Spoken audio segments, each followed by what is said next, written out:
आओ गांव चलें कार्यक्रम के तहत आज हम पहुंचे हैं अरनिया गांव। हम यहाँ की समस्याओं और यहाँ की सुविधाओं से हम आप लोगों को अवगत कराते हैं।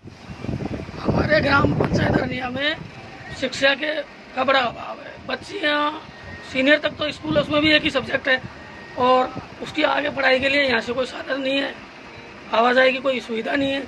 इसलिए वो पढ़ाई से बच्चियाँ, विशेषकर बच्चियाँ पढ़ाई से वंचित रह जाती है सीनियर के बाद। एक तो क्या है, दूसरा सब्जेक्ट भी होना चाहिए यहाँ। अगर किसी को और सब्जेक्ट लेना है तो वो यहाँ सुविधा नहीं है, बाहर का कोई साधन नहीं है, तो बच्चियाँ वंचित रह जाती हैं और बच्चों को भी आने जाने में बड़ी परेशानी होती है। साधन नहीं है, स्कूल में एक ही सब्जेक्ट है, इसलिए एक तो स्कूल में भी दूसरा सब्जेक्ट होना चाहिए और साधन की व्यवस्था होनी चाहिए। दौसा जिले में बांदीकुई उपखंड की ग्राम पंचायत अरनिया जयपुर दिल्ली रेलमार्ग से जुड़ा हुआ है। कहते हैं इस गांव में एण्या का पेड़ होने से गांव का नाम काफी लंबे समय पहले एण्या था, बाद में यही नाम अरनिया हो गया। अरनिया की आबादी करीब 10,000 है। गांव में 500 से ज्यादा लोग सरकारी सेवा में हैं। गांव में पशु, आयुर्वेदिक एवं राजकीय प्राथमिक चिकित्सालय संचालित है। कक्षा 12वीं तक विद्यालय भी है, लेकिन बालिकाओं के लिए अलग से विद्यालय की मांग अखर रही है। हमारे गांव अरनिया में बालिकाओं के लिए यहाँ पर स्कूल भी नहीं है और स्कूल में सब्जेक्ट भी एक है, इसलिए और यहाँ पर रोडवेज बसों की भी सुविधा नहीं है। इसी बालिकाओं को दूर दराज क्षेत्रों में पढ़ने के लिए बांदीकुई और दौसा जाना पड़ता है। स्कूल में सब्जेक्ट भी एक ही है। कस्बे व शहरों में सीवरेज लाइन नहीं हो, लेकिन अरनिया में करीब 1400 मीटर तक सीवरेज लाइन बिछी हुई है।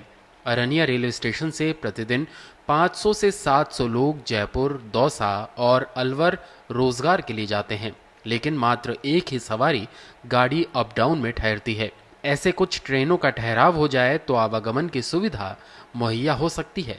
हमारे पास रेलवे स्टेशन अरनिया लगता है सर। हमारे यहाँ पर बहुत ज़्यादा हज़ारों की संख्या में बेरोजगारी हुआ है। अगर यहाँ पर हमारी 2 रेलवे यानी कि 2 पैसेंजर ट्रेनें रुकती हैं, अगर एक्सप्रेस ट्रेनों के यहाँ पर स्टॉपेज हो जाए तो हमारे बाहर जाने के लिए सुविधाएं हो जाएं।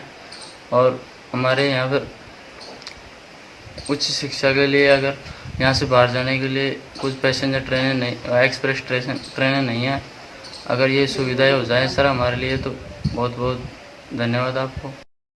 सर देखो, हमारे यहाँ ग्रामीण एरिया है, काफ़ी लंबे चौड़ा गांव है। आबादी के हिसाब से या जनसंख्या की क्षेत्र के हिसाब से दौसा जिला में सबसे बड़ा गांव कहलाता है। यहाँ अरनिया स्टेशन रेलवे स्टेशन है, इससे कम 10 पंचायतें जुड़ी हुई हैं। हज़ारों लोग यहाँ से आजीविका कमाने के लिए बांदीकुई को छोड़ करके अलवर, जयपुर जाते हैं। उनके लिए कोई स्पेशल ट्रेन नहीं है, सिर्फ 2 पैसेंजर हैं, वो भी और सुबह शाम की हैं, जिससे आजीविका पे सबसे बड़ा खतरा मंडरा रहा है। इस टाइम पर हमारे यहाँ के लोग 90% खेती बाड़ी पर और पशुपालन पर निर्भर हैं।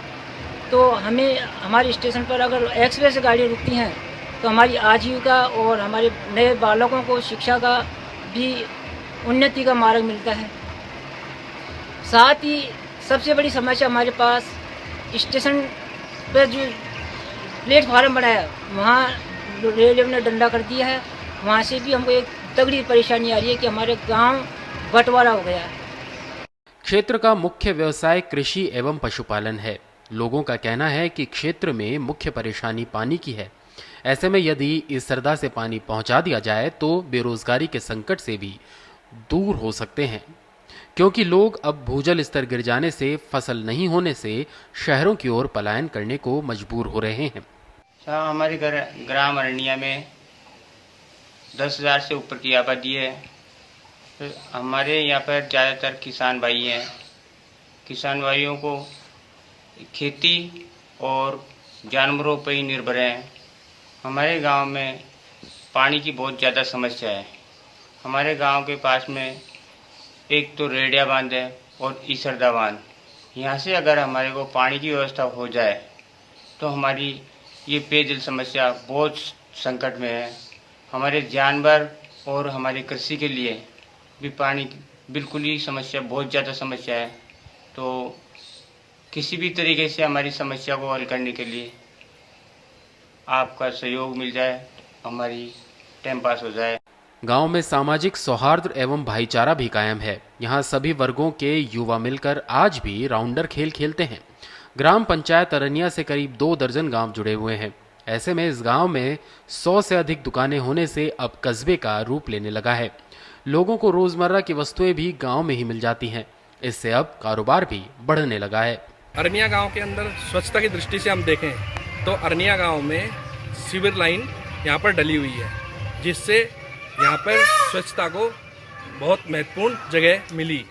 इसी के साथ ही हम यहाँ के रोजगार की बात करें तो यहाँ पर ये गांव 10,000 से ज़्यादा लोगों की आबादी का क्षेत्र है, जहाँ पर पशुपालन और खेती यहाँ का मेन रोजगार बना हुआ है। यहाँ पर पेयजल संकट के चलते पशुपालकों व किसानों को खासी परेशानी का सामना करना पड़ रहा है। यहाँ के लोगों से हमने बात की तो उसमें हमने पाया कि यहाँ पर ईसरदा व रेडिया बांध से यहाँ पानी की सुविधा यदि सरकार की तरफ से हो तो यहाँ के किसानों को, पशुपालकों को बहुत राहत मिले व रोजगार के अवसर मिले।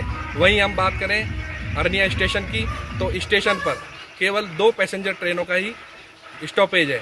गांव के लोगों, युवाओं, महिलाओं व बालिकाओं का कहना है कि यहाँ पर यदि एक्सप्रेस ट्रेनें यदि यहाँ पर रुकें, इनका ठहराव बढ़े तो यहाँ के महिलाओं को, युवाओं को हायर सेकेंडरी, हायर उच्च शिक्षा के लिए जयपुर व अलवर जाने के अवसर मिले। साथ ही रोजगार के लिए यहाँ से हजारों लोग जयपुर व अलवर की ओर यात्रा करते हैं, उन्हें भी काफ़ी लाभ मिलेगा। छोटे ब्रेक के बाद जल्द हाजिर होते हैं। आप हमारे साथ बने रहें।